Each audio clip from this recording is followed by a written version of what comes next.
Hi, we're talking about process capability, and basically we're trying to determine whether the process that we have selected is good enough for the application that we have. So, for instance, we were talking about eye surgery.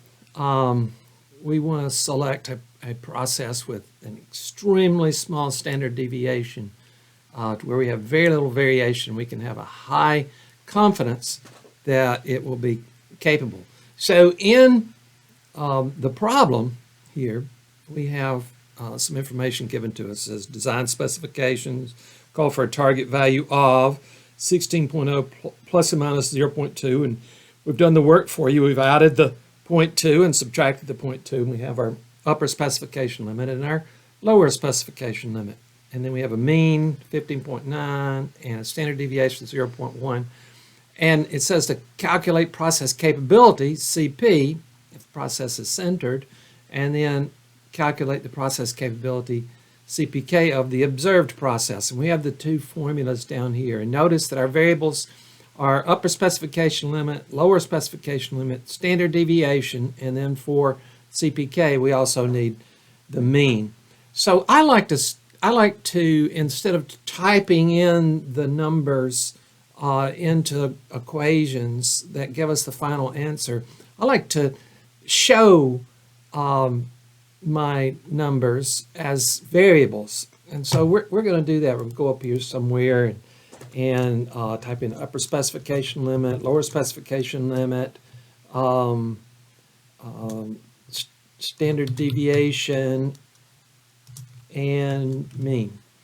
And just for an aside, we're given sigma and mu for standard deviation and mean.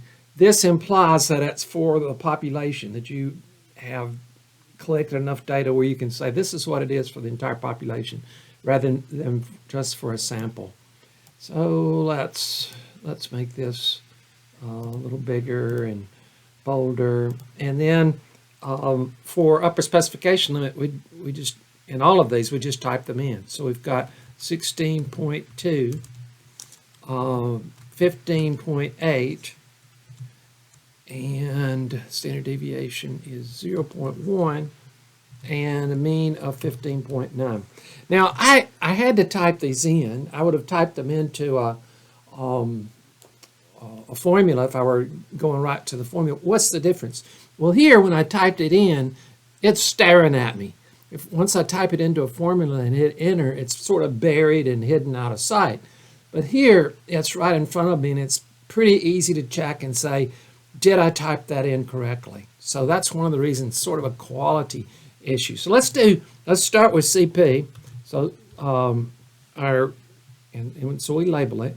So our CP is equal to, and I'm going to put parentheses just to keep everything clean, and go up here to the cells that give me my upper specification limit, lower specification limit, and divide by, and I'm just going to be really careful and say, so it's 6 times the standard deviation, and then hit enter. And I've got a 0.667, which, if it's less than 1, is not capable.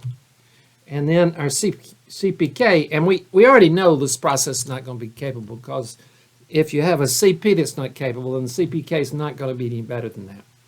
So now in the CPK, we determine what the process capability is for the observed process, and that includes the mean this time. So we have to do this in 2 parts and then take the minimum. I'm just going to do the minimum manually. So we've got upper specification limit, which is that, minus the mean, which is here.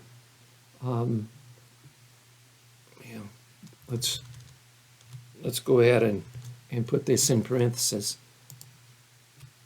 Minus the mean, and that's going to be divided by 0.33 times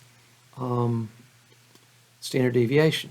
And in the standard deviation here, I'm going to put, just to save myself a little trouble and just to show it, I'm going to put, I'm going to lock it in. So I'm locking the rows.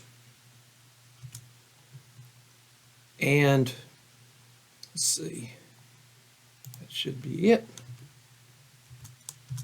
And that shows 1. I'm going to do it again, this time looking for, well, it didn't really do me any good to do that because my formula is enough different.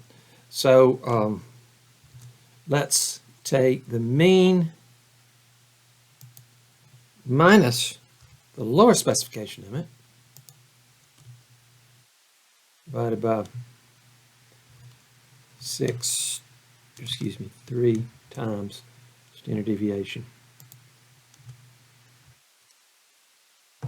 And it's 0.33. So this is, bold and underline, my CPK. And then this one, can I do a strike through here? The 1 is not.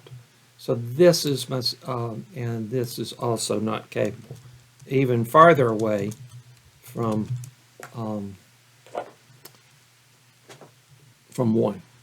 So that's a real quick example.